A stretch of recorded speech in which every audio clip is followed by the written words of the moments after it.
When I was a little girl growing up in Jamaica, I had only one dream, and that was to come to America and find my American dream. It was on my mind day and night. When I was 17, I finally got a chance to arrive here in America. And one of the things I learned about success, whether you're in Jamaica or you're in America, is the fact that when you change your thoughts, you change your life. Because thoughts are living, breathing things. And when you know that, you can mold your life into whatever you want it to be. Sometimes situations arrive that seem beyond your control, like there's nothing you can do about it, that seem so far-reaching, you think, I'll never be able to have that. And you push that thought away. But the truth is, if that thought came to you, that means that's meant for you. So go for it. For example, the woman got up this beautiful sunny morning, and it was a morning like any other morning. She took her coffee outside because it was such a beautiful day and was really enjoying the weather. There were some crumbs on the table, so she brushed it away. And as she brushed away the crumbs, a splinter got in her hand.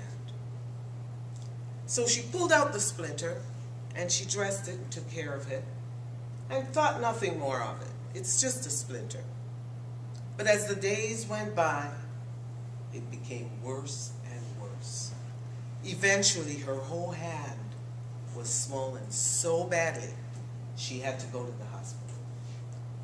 She went to the doctor, and he said, you know, you have diabetes, and because of that, this thing is infected.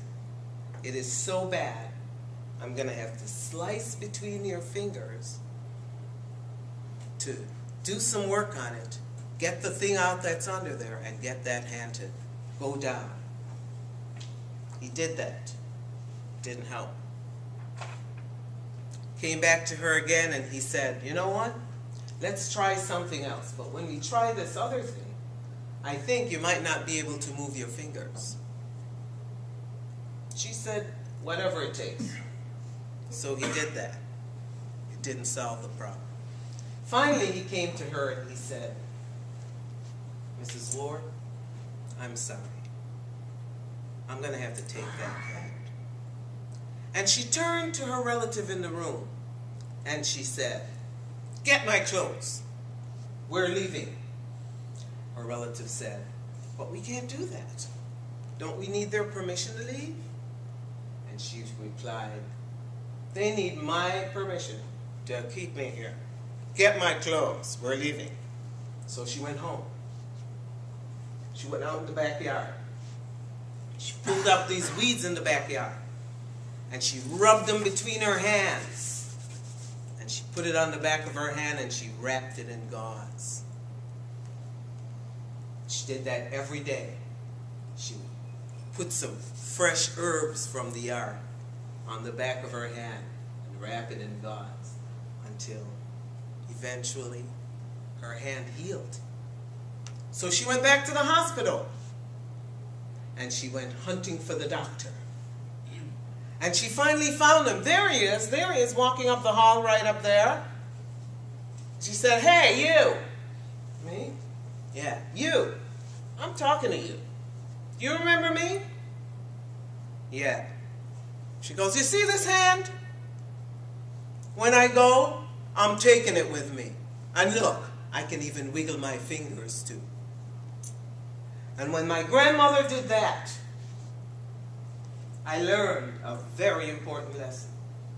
Believe in yourself and the strength of your convictions. Because just because somebody is in charge, or is a doctor, or have a position, doesn't automatically mean that they're right. And sometimes when you follow through on your own thoughts and your own idea, you'll find that the thing that seems impossible is like Muhammad Ali said, impossible is just a big word thrown around by small men who find it easier to live in the world they've been given than to explore their own power to change it. Impossible is not a fact, it's an opinion. Impossible is not a declaration, it's a dare. Impossible is potential. Impossible is temporary. Impossible is nothing.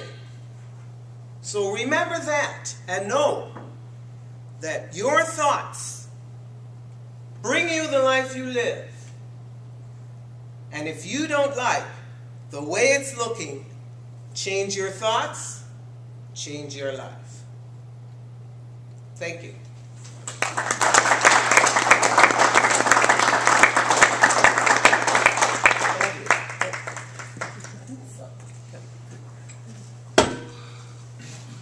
Great. So before we leave tonight, we will ask the guests to leave the room, and the members will have a conversation about accepting Yvonne as a member. And Yvonne will get back to you by the end of the week with regard to membership in this organization.